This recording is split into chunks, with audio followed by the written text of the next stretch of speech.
Hello, just thought I'd do a quick video. I've just bought a new bike. It's the Voge 800 Rally, and I thought I'd just do a quick video on it.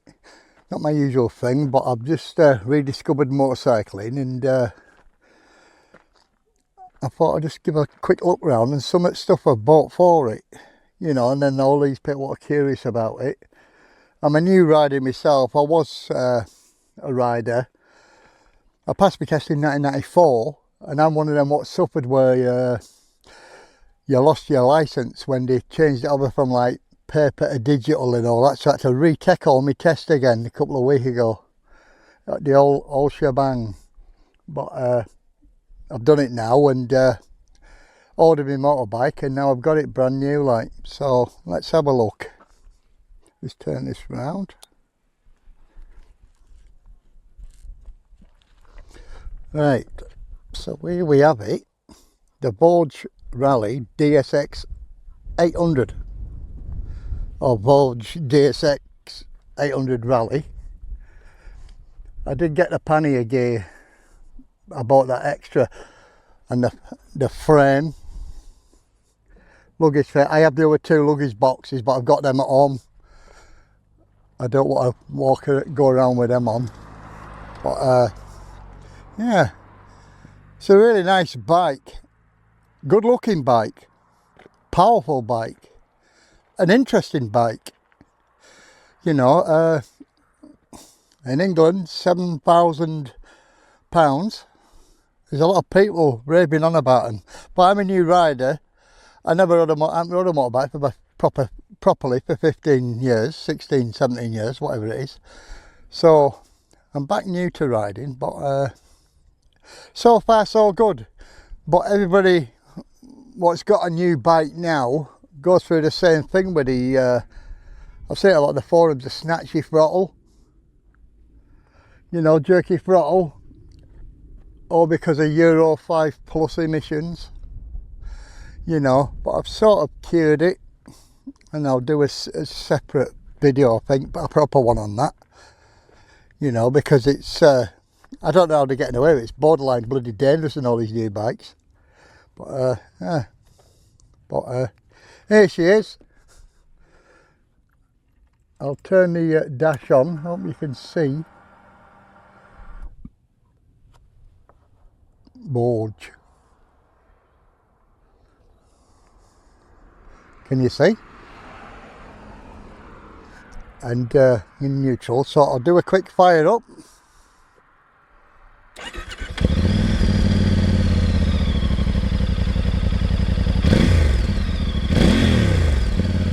That's a stock exhaust and it sounds beautiful.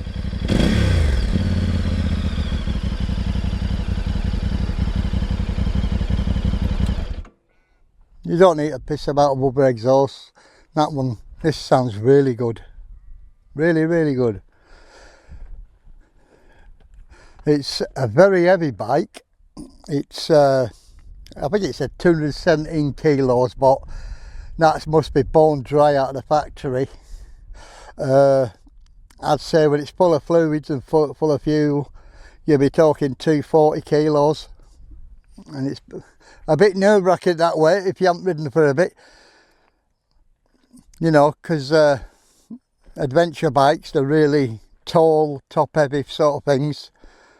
I had a mid-90s a ZZR 1100 Kawasaki, the world's fastest production bike at the time, and that didn't feel this heavy. But then again, it was a performance bike and it was sat lower down, lower centre of gravity. But yeah, I got this and had a little riding on the back of my street, and it felt heavy as fuck. I was later riding a Suzuki SV650. When I got back to the test day to do my test on it, it felt like a bloody push bike. It felt really light. But this is heavy. I fell off it 3 times now. Got a little dash. I've not crashed. I fell off when it's been stationary. I don't know if it's me with having weak legs and what have you. But yeah. But I say I've seen a lot of videos where all these adventure bike riders that are falling off the bikes on like roads like this where there's a bend, you know, just slow speed. I fell off at a T-junction and there was a big camber on the passenger side, so they put my left foot down. It was more than a foot, and I guess my leg wasn't strong enough to take it. And I was over, and luckily a kind man come and helped me lift it up, and then I dropped it in my back garden, just manoeuvring it, parking it up. I've got one of them gazebos and I've screwed it to the floor and that, and I'm storing it in there. And I was just half a mile an hour, if that, dropped it. My son come and picked it up. And then I was out in sticks over there, and I was just setting up, and I got on the gravel, and it got me. My front wheel just slid on it and I fell off, and then I couldn't pick it up because it was at more than 90-degree angle. I hurt my back and everything. Luckily there was a car full of girls like in the 20s sitting there chilling, like, you know. They come running up to her sisters and see if I was all right, and another car full of girls rocked up, so they helped me put it back on its feet. So I was pretty chuffed with that. Now let's get to what I've been spending. Been raiding AliExpress.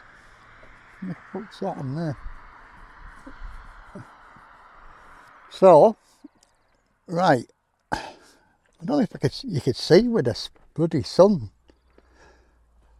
I've got these like tank mats here, rubberized here. Bought these off AliExpress. And I bought other side, and it has like a little stripe thing here. I think they're about 35 quid. Proper heavy duty stuff, like, you know. What else? Obviously we spoke about panniers.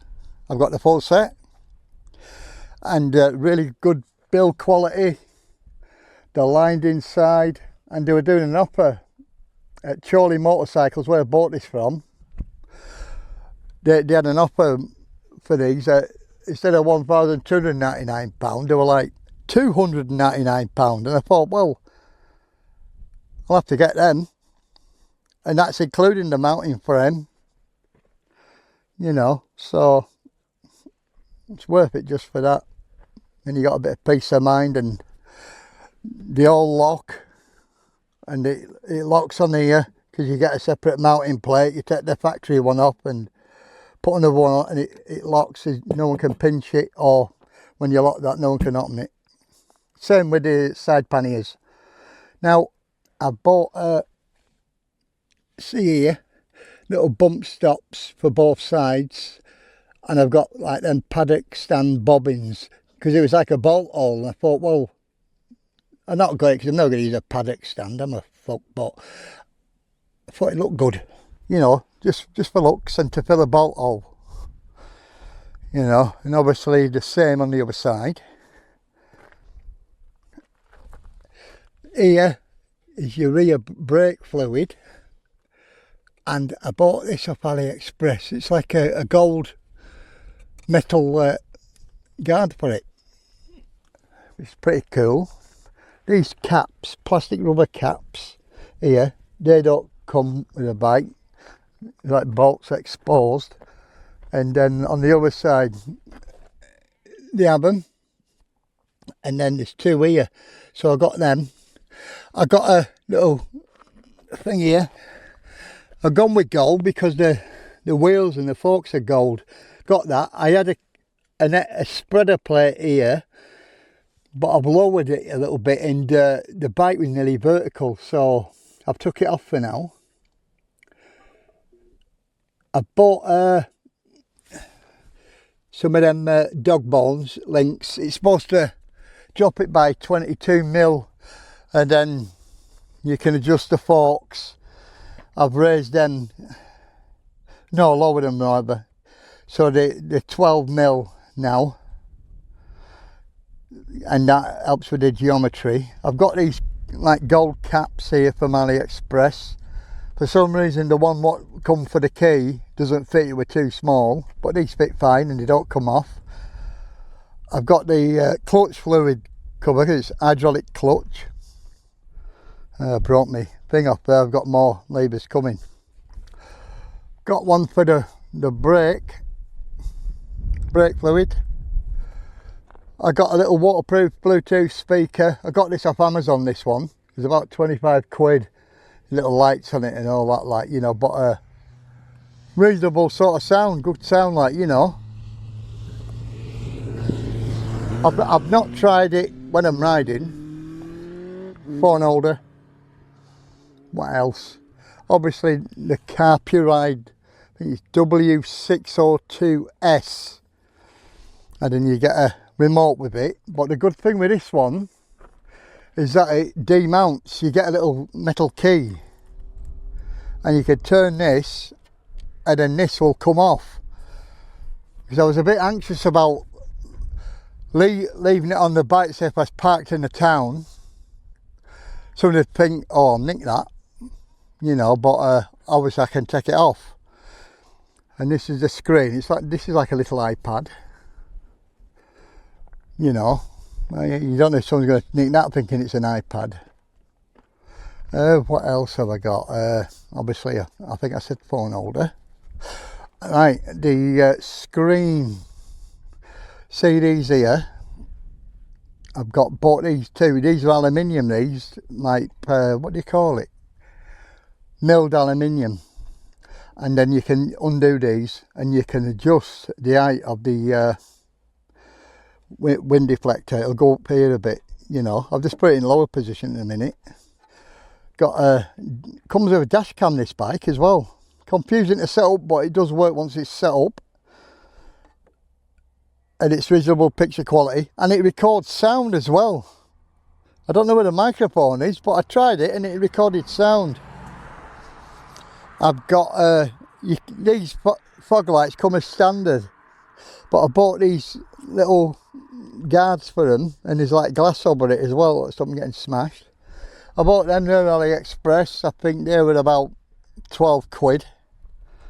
And then obviously I've got bump stops here for the forks.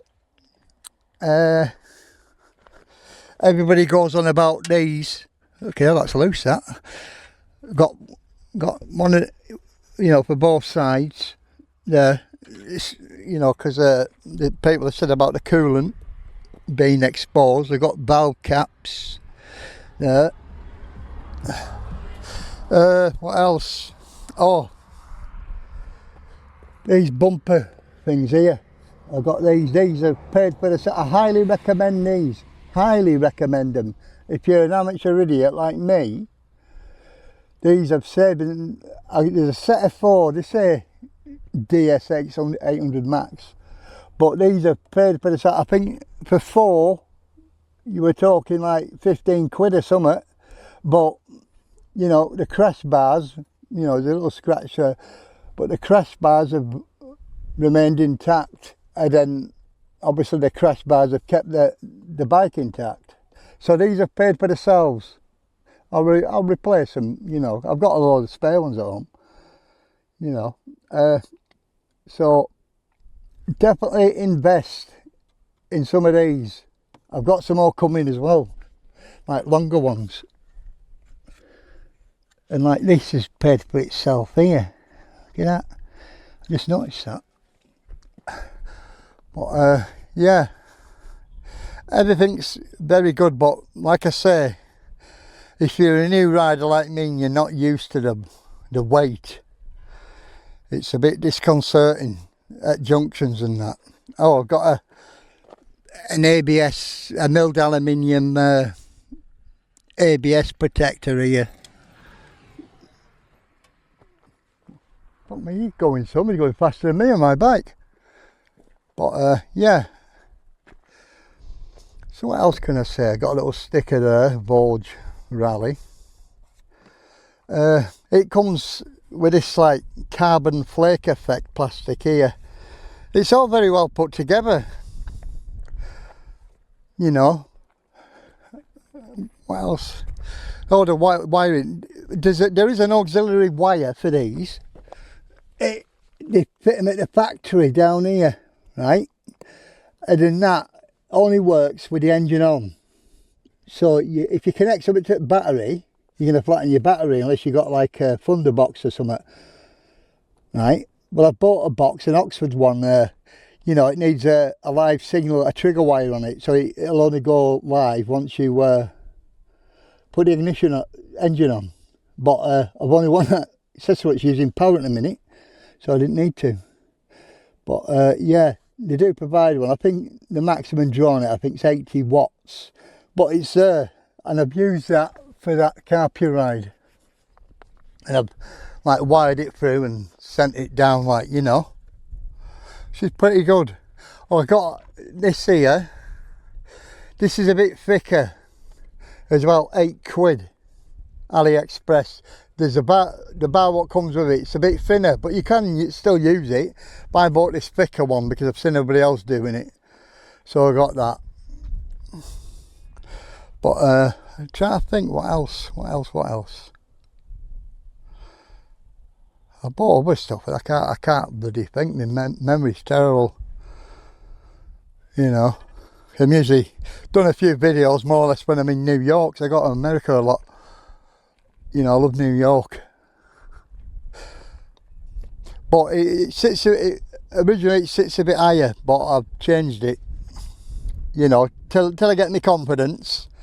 So I'm a bit I have stage 3 kidney disease, and my muscle deterioration with tablets and taking meds and all that. It's causing my muscles to deteriorate, so I'm not really strong anymore, believe it or not. But yeah, it's a very, very good bike. There's a YouTube channel, there's a guy from Latvia, Melinkov or Melinkov. And boy, does he show you what this can do. What a skilled rider. I don't know how he's doing it, you know, it's like popping a wheelie from stationary and holding it up there. And then he's like going through this forest area. Then about 100 miles an hour and there's trees either side of him. You hit them, you're dead. But what a skilled person. You know, so there's a lot to learn from the experienced guys, like, you know. I don't feel too bad. I was watching a YouTube video last night and there was all these BMW guys, One Life Live It guys, you know, with the 1250 GS's. They were all there and they were going over Adnot Pass in Cumbria. And they were all fucking falling all over the place. So I thought, well, they were going on about how experienced they are, 30 years experience. And I thought, well, if they're doing that, it's not so bad for me doing it, being new. Pretty cool. This has about 2 or 3 Wi-Fi's for it. There's a Wi-Fi for the Voge app. And you can technically get sat-nav up on here. I've set it up, but it means you having to pay the Wi-Fi nearly every time.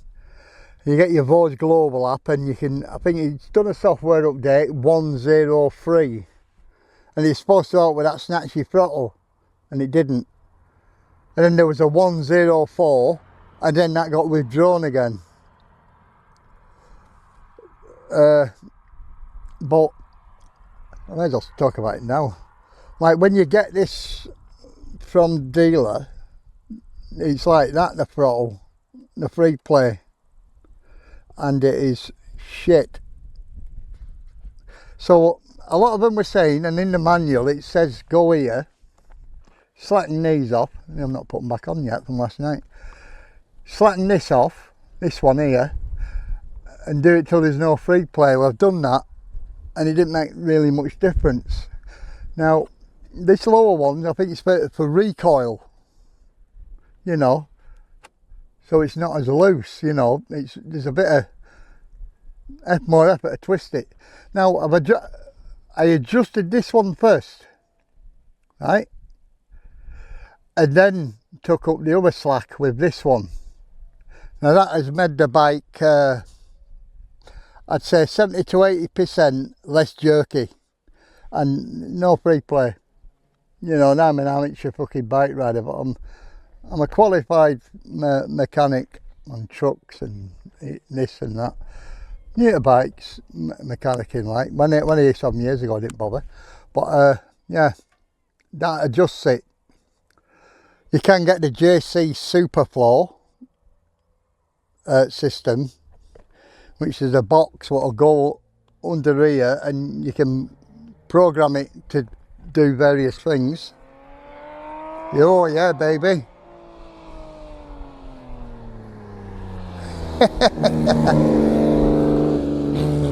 He's giving it some. That's supposed to really smooth it out. I think it's a Spanish company. You know, but I thought, I know if you put that on, your warranty's gone, innit? But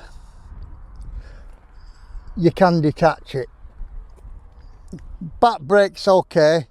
I just never seem to put it on strong enough. It's got Nissan brakes on it, which are like Japanese, what you get on all your Hondas and everything.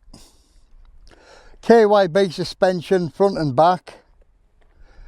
Fully adjustable suspension, preload and damping, up and down damping. Same for the rear. It's all KYB, like a Bosch fuel injection system in it. The engine is I've seen a teardown on YouTube. There's a bloke in China what tears down these engines.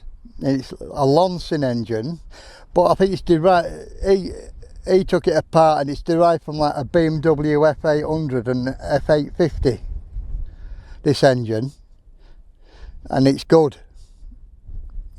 You know, you shouldn't have any problems with this. I know the Voge 900 DSX, it's more touring focused, bit more expensive.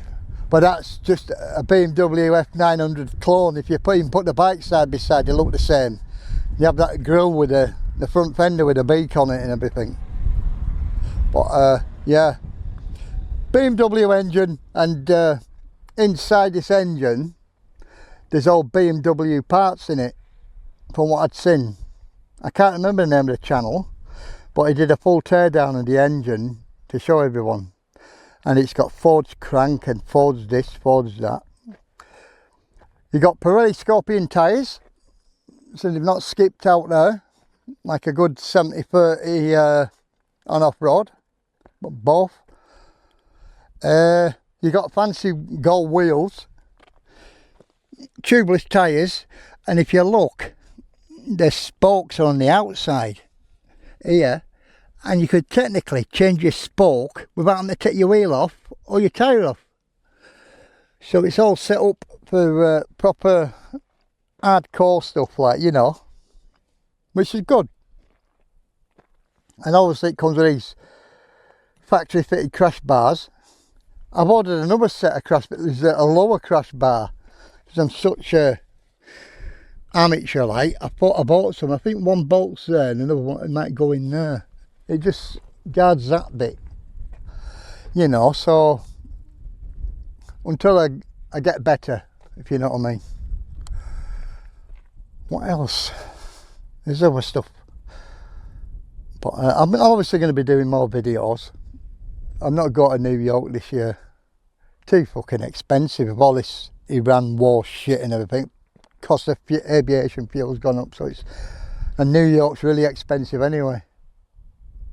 You know, so Yamaha Tenere is about £3,500 dearer than this. I think this is £7,000 plus on the road fees. I think it was £299.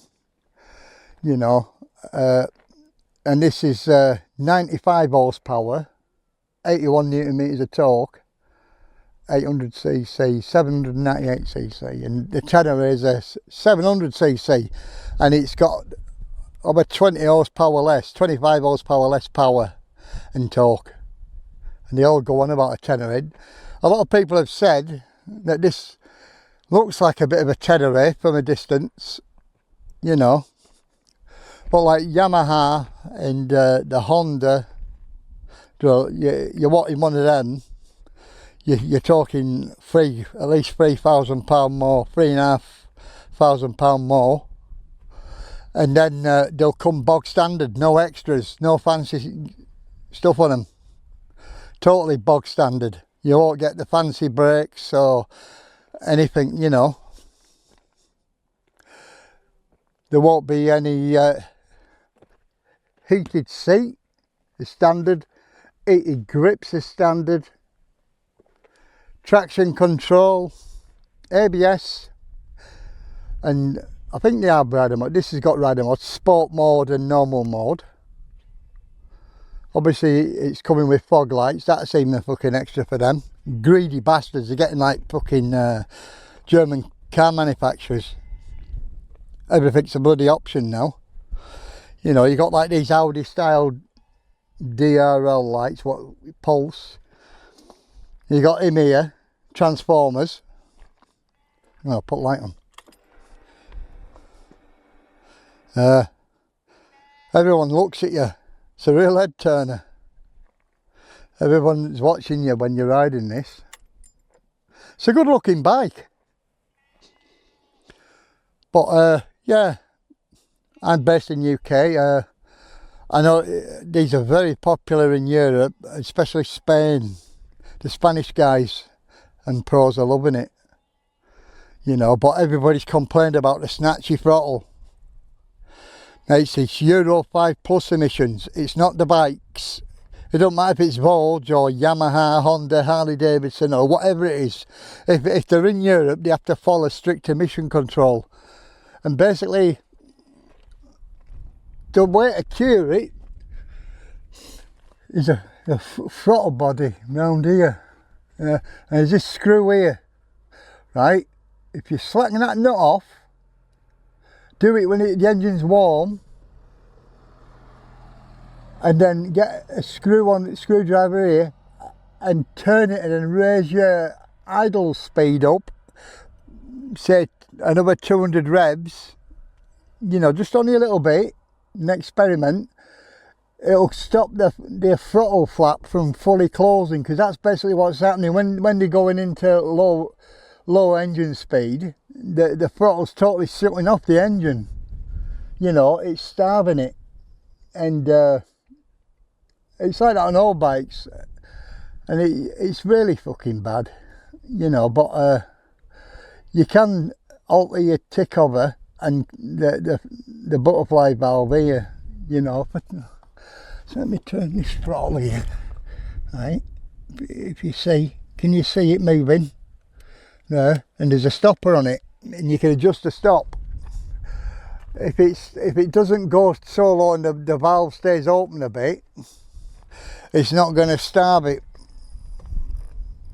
and it'll smooth it out. That'll be the next thing. And then like there's the JC Superflow, little box of tricks you'll see on YouTube. A few guys have used them. It's supposed to be really good, and it's pretty cheap. I think it's only about £120 sterling. You know, and it's got Wi-Fi in it, so you can program it and software updates, etc. You know, but yeah, Euro 5 plus. What a bunch of shithouses putting that on a motorbike. I bet, you know, I bet a lot of people have had accidents because of it at slow speeds and that. Hell of a lot. Don't matter how good a rider you are. There's a situation where you got to stop like on an hill and then it surges or something, you're fucked.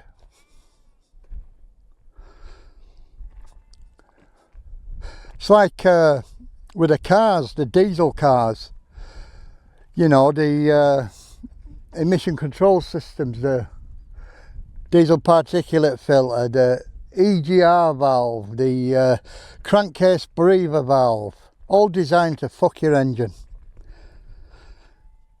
I had a camper van, a diesel. I stripped it down, rebuilt the engine. Not that I needed to, but shits and giggles. What I also did was get the ECU mapped out, raise the horsepower a bit, and delete the EGR valve. I actually removed it from it. Right, and it's supposed to be, you know, for the NOx emissions, yeah? I took this car for test for the MOT or Spain, is it called IBA? I don't know what it's called in France. But not once did it ever flag up on the emissions. Not once. So it's all bullshit.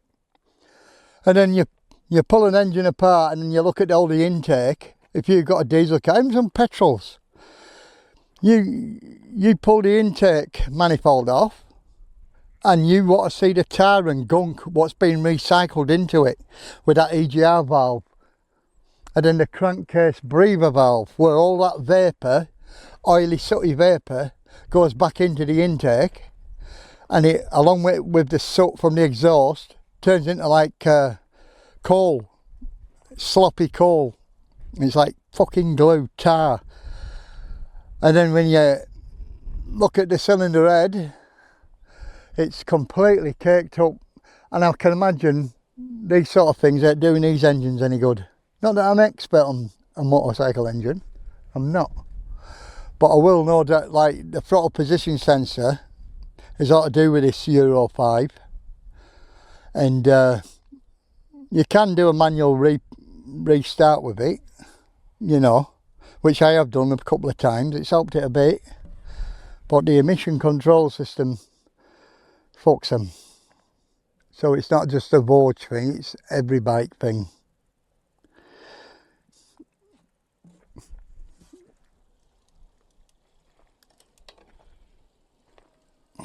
So they fuck the cars and they're fucking the motorbikes now. But throttle position sensor and then the starvation of the fueling to all these new bikes, it's actually raising the engine temperature. Your engine will run a bit hotter. Your oil circulation, because it's been starved and it's at bare bones ticking over and all this slot, the oil pumps ain't working so good. They're less efficient at such a low idle speed. You know, like this has got 2 oil pumps on it. I imagine that's because they've designed it, again, because of all these European emissions. You know, but if you raise the idle up a bit, it's going to be far better for the engine cooling, the engine lubrication. Definitely food for thought. But like I say, it's on all bikes. But for this bike, it's a bit cruel, like, you know, because they're so fucking heavy. And if you're not used to them, and you're an amateur fucking idiot like me, you know, it can be a bit dangerous, like, you know. You're in town or something, it bogs and surges, you know, frightening. Oh, you get a steering damper on this as well. I've only put it on a little bit mildly. I think you can put it on motorways as well, like, you know, if you're getting a bit of a wobble on. But yeah, trying to think what else. What else is there on this fucking thing? What else have I put on it? I've done something under the seat. Oh, I put a smart charging cable on it. This comes off with a key, this seat, and then the smart charging cable. I've got the charger obviously at home, and then if I'm going to park it up, I can just pop the seat off and the cable's there ready to plug it in. You only need this, they recommend smart charging no bigger than like 1 amp. You don't need a big car one, so it fucks them or something, but like a little 1 amp one. But yeah, that's all set up. I fitted this myself. You know, very simple. The handles obviously come with it. You just take the bolts out and put them on, and then fit the bike back again. Now, a lot of people are converting to these. This was the best selling bike in the UK last year. It debuted last year at the ABR Festival 2025. But it is a good bike, and I tell you, the low end torque on it's unreal. A lot of grunt to it. And it's a 270-degree crank parallel twin engine, so it sounds good as well. It's really, really good. Really good. You know, I think in 10 years' time, they're all going to be Chinese bikes. And I think Honda and BMW and all the other Japanese manufacturers and that, they're all going to get found out, because nearly all the engines they have made in China. People used to say, oh, not have a Chinese bike, this shit and all this sort. 10 years ago, yeah, but China's getting big. You know, you want to see the factories they have. They say sweatshops. These are state-of-the-art factories they have over there. Not sweatshops, that's for clothes. And there's plenty of sweatshops in this country with clothes and that. But technology stuff, engineer, it's very good. You know, there's probably as much branded stuff on one of these and internals than there is on a fucking Honda. So don't be put off by the brand. Voge, CF Moto. Another one that I quite like is Moto Marini or Marini. They're an Italian company. They were created in Italy, I think in the 20s, and then they had a bit of financial struggle. The designs, everything's still done in Italy, but the production's done in China. But BMW have a lot of production in China. BMW have a lot of production in India for models, full assembly.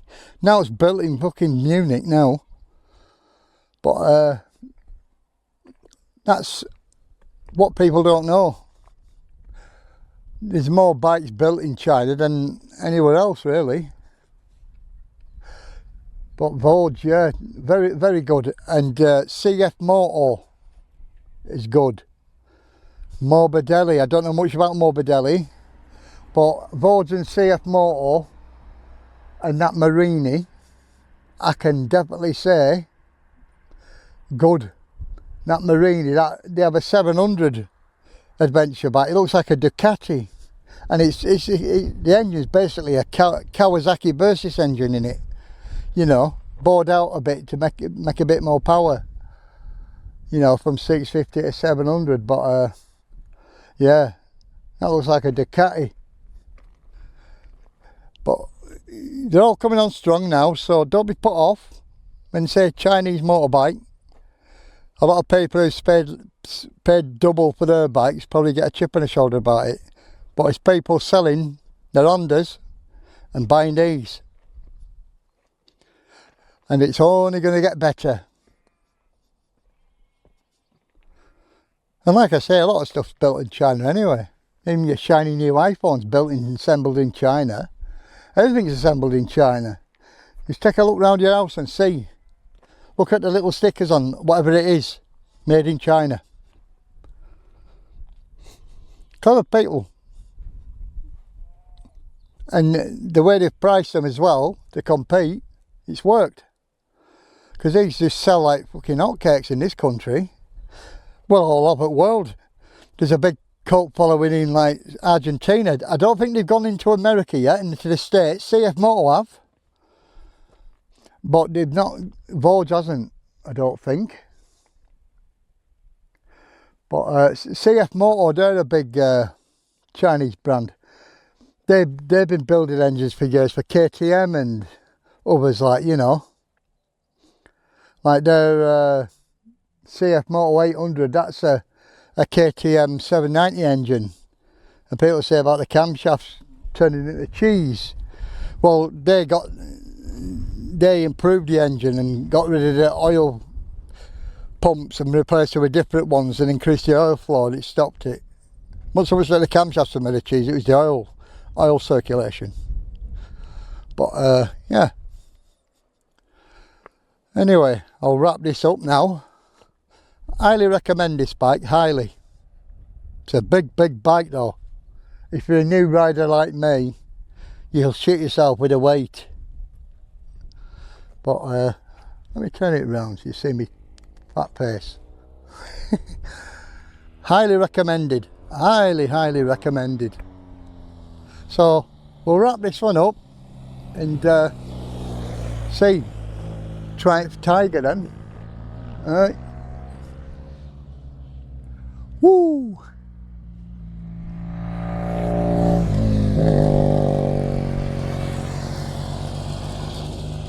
Yeah, Like, you can still do all this off-roading stuff with the normal bikes. Yeah, well, you know, country roads, I mean, not off-roading. But yeah, lower centre of gravity, a bit easier. These are scary, like, you know, can be. But you'll see boats that make it look so simple. And amateurs like me look so fucking stupid. But I've never done adventure biking before, so I'm new. So I've got to give myself a chance, haven't I? And I'm an old bastard, I'm 55. A little late back into the game. You know, but hey-oh, and where the world is, you know, just to get out on your own in middle of nowhere, where no sod lives, away from the masses and all the trouble and whatever's going on in the world, you got to do something, haven't you? And this is me. Anyway, I filmed this on the Insta360 Pro 2, and I've got the Mic Pro, so I'm hoping it'll sound alright. Anyway, people, so I'll see you later. Please like this video. If you want to follow a British version of someone dealing with this bike, subscribe to me, because I'll be putting more videos up.